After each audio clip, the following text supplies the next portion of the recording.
Hello दोस्तों, उम्मीद है आप सब बढ़िया होंगे और आपके आसपास सभी बढ़िया होंगे। सब अपना ध्यान रख रहे होंगे आप। तो देखो, आज की वीडियो में हम देखते हैं चंद्र ग्रहण के बारे में। चंद्र ग्रहण कब लगता है, कैसे लगता है, या अगर मैं बोलूँ आपको कि सुपर मून क्या होता है, ब्लू मून क्या होता है, इन सब के बारे में चर्चा करेंगे आज की वीडियो में। और सबसे पहले मेन बात तो हम इस वीडियो को आज इसलिए ला रहे हैं कि आप सबको पता होना चाहिए कि 30 नवंबर को हमारा चंद्र ग्रहण लग रहा है। तो इसके बारे में जानते हैं कुछ महत्वपूर्ण बिंदुओं को। जैसे कि इस साल कब लगने वाले, तो 30 नवंबर को हमारा कार्तिक पूर्णिमा के दिन चंद्र ग्रहण लगेगा। तो ये कुछ इसकी बातें हैं कि किस समय पर लगेगा, किस समय पर ख़त्म होगा, और पूर्णिमा को रोहिणी नक्षत्र, ये सब उसके वैसी बातें हैं। बाकी हम देखते हैं अपने एग्जाम के दृष्टिकोण से चंद्र ग्रहण, लूनर एक्लिप्स के बारे में कुछ बातें। मीन्स कि हम चंद्र ग्रहण के बारे में जानते हैं कुछ विशेष बातें कि लगता कब है। तो जैसे कि आप सबने पढ़ा होगा कि चंद्र ग्रहण जो लगता है, हमारा यहाँ पे सन होता है, यहाँ पे हमारा अगर मैं बोलूँ मून है, और यहाँ पे अर्थ। जब हमारा क्या है कि तीनों एक ही सीध में आते हैं, और एक ही सीध में, जैसे आप डायग्राम से देख सकते हैं आप अच्छे से कि यहाँ पे कब होता है।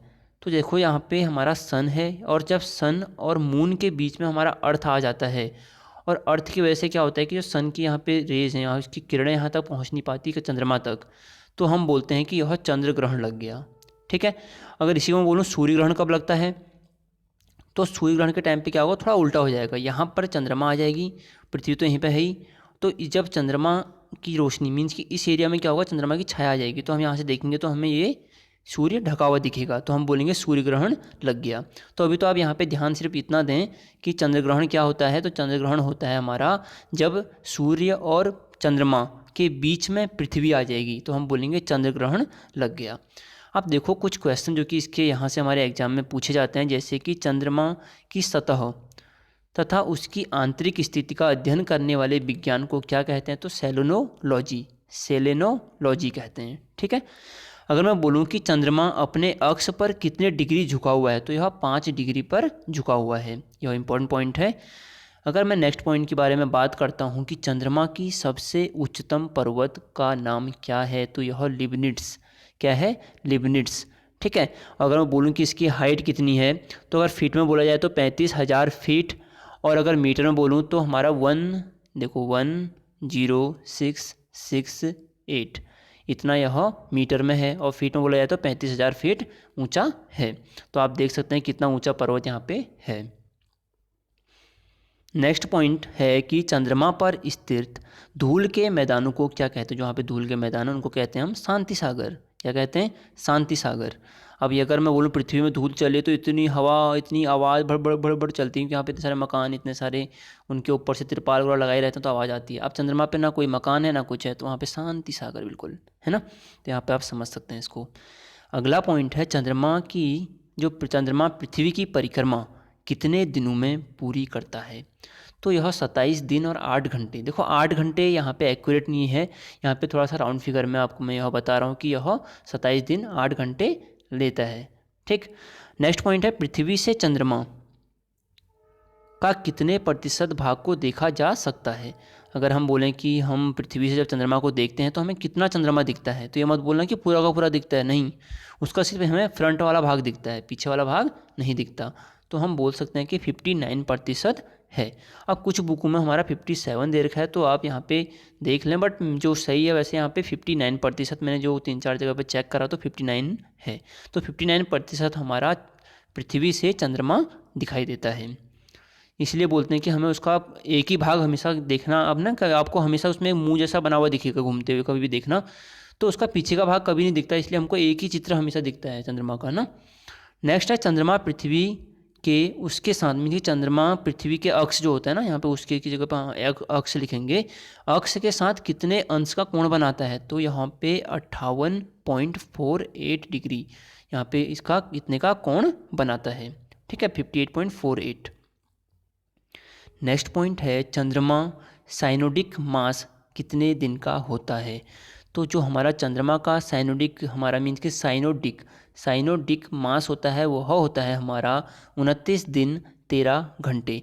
तो अगर ऐसे यह भी एक्यूरेट नहीं है, आप मैंने राउंड फिगर में लिखा है आपके लिए, तो यहाँ पर अगर मैं बोलूँ कि 29 दिन, यहाँ पे 12 घंटे 44 मिनट और 2.8 सेकेंड ऐसी कुछ करके है। ठीक है। तो आप यहाँ पे याद करने के लिए सिंपल याद कर सकते हैं कि साइकोनोटिक्स जो होता है वह कितने दिन का होता है, तो 29 दिन 13 घंटे का होता है।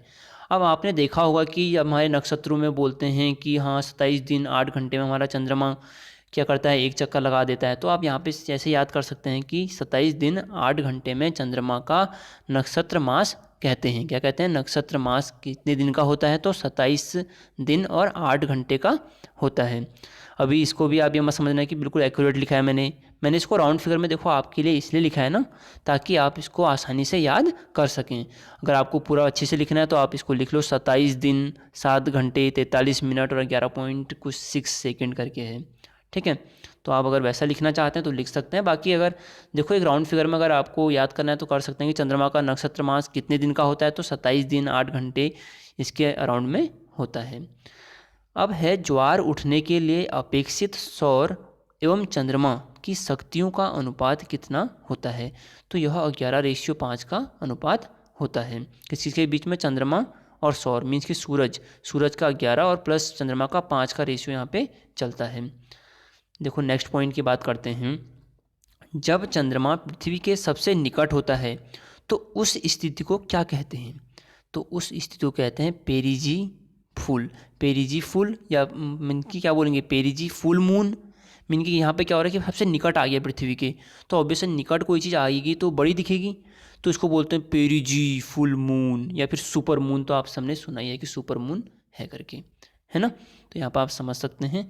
अब एक कैलेंडर माह में 2 पूर्णिमा हो तो दूसरी पूर्णिमा को क्या कहेंगे, तो इसका मतलब है ब्लू मून। मीन्स कि अगर एक हमारा कोई महीना चल रहा है और एक वहाँ पे कभी फर्स्ट को और एक हमारा 31 को हो गया, तो यहाँ पे हमारे क्या हैं, 2 पूर्णिमा आ गई एक मंथ में। तो जो दूसरा वाला है ना ये वाला, इसको क्या बोलेंगे, ब्लू मून। अब ये मत सोचना कि यह नीला दिखेगा, है ना। तो ब्लू मून इसको कहते हैं, जो कि एक महीने में 2 चंद्र ग्रहण, जब अगर हमारे 2 पूर्णिमा जो होते हैं ना वो एक महीने में 2 बार आते हैं, तो हम दूसरे वाला जो होता है उसको बोलते हैं ब्लू मून। ओके, बहुत आसान है आपके लिए। नेक्स्ट है चंद्रमा क्या है। देखो नॉर्मली यह क्वेश्चन छोटे छोटे एग्जामों में आते रहता है, बड़े एग्जाम में भी आ सकता है कि चंद्रमा एक है, क्या है, तारा है, ग्रह है, उपग्रह है या क्षुद्र ग्रह है। तो आप सबको पता है कि यह चंद्रमा पृथ्वी का उपग्रह है ना। चलो बढ़ते हैं अगले पॉइंट की ओर कि चंद्रमा के प्रकाश को पृथ्वी तक पहुंचने में कितना समय लगता है। तो इसको लगता है, देखो कितना लगेगा, तो इसमें से लगेगा, देखो चारों में से जो सही ऑप्शन है हमारा ए, 1.25 सेकेंड लगते हैं। मीन्स कि 1 सेकेंड में यह हमारा आ जाता है पृथ्वी तक चंद्रमा का प्रकाश। चंद्रमा पर मनुष्य ले जाने वाला पहला मिशन कौन सा था, तो चंद्रमा पर मनुष्य को ले जाने वाला पहला मिशन जो था वो था अपोलो 11। अपोलो 11 यह 1969 में उतारा गया था चंद्रमा पर। अब देखो एक थोड़ा सा आपको यहाँ पे बता देता हूँ कि लूना प्रथम कौन सा था। तो देखो लूना प्रथम पहला मिशन था जिसने कि चंद्रमा की फ़ोटो ली थी। तो यह किसने क्या बोला, चंद्रमा एक फ़ोटो ले लूँ लूना, तो ऐसे करके इसने एक फ़ोटो ले ली, ठीक है। अब लूना सेकंड गया, उसने बोला यार तूने एक फ़ोटो ली, मैं ज़्यादा लेके आऊँगा। ये गया फ़ोटो लेने के लिए, चंद्रमा ने बोला इधर आ जा, इधर आ, और अपने ऊपर बिठा दिया। तो लूना 2 क्या था, चंद्रमा पर उतरने वाला पहला स्पेस शिप या पहला स्पेस यान इसको बोलेंगे, ठीक है। और अपोलो 11 क्या है, जिसमें कि पहली बार आपने 2 नाम सुने होंगे हमारे, कौन से, सबसे पहले चंद्रमा पर कदम रखने वाला कौन था, नील आर्मस्ट्रॉन्ग, है ना। और सेकंड कौन था, तो बोला दूसरा भी उसने रखा कदम, नहीं दूसरा रखा, चलो उसने ये मान लो कि आपने नील आर्मस्ट्रॉन्ग हमारा से पहला व्यक्ति गया था, दूसरा बस एडलिंग करके एक व्यक्ति उनके साथ थे, उनके सहयोगी, उन्होंने कदम रखा था। चलो आगे बढ़ते हैं। मनुष्य ने चंद्रमा पर पहला कदम कब रखा था, लो भैया आ गया 21 जुलाई 1969, ठीक है। आप इसको यहाँ पे याद कर सकते हैं। भारत ने चंद्रमा की सतह पर चंद्रयान प्रथम, जो भारत की ओर से चंद्रयान प्रथम गया था वह कब गया था, तो यह हमारा 2008 में गया था, ओके 2008 में गया था। अगला पॉइंट है, एक कैलेंडर वर्ष के दौरान चंद्र ग्रहण की अधिकतम संख्या कितनी हो सकती है, या फिर एक वर्ष में अधिकतम कितने चंद्र ग्रहण हो सकते हैं, तो इसका आंसर है दोस्तों 3, ठीक है। 3 चंद्र ग्रहण हमारे हो सकते हैं।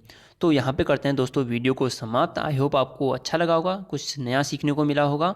तो करते हैं यहाँ पे वीडियो को समाप्त। जय हिंद, जय भारत।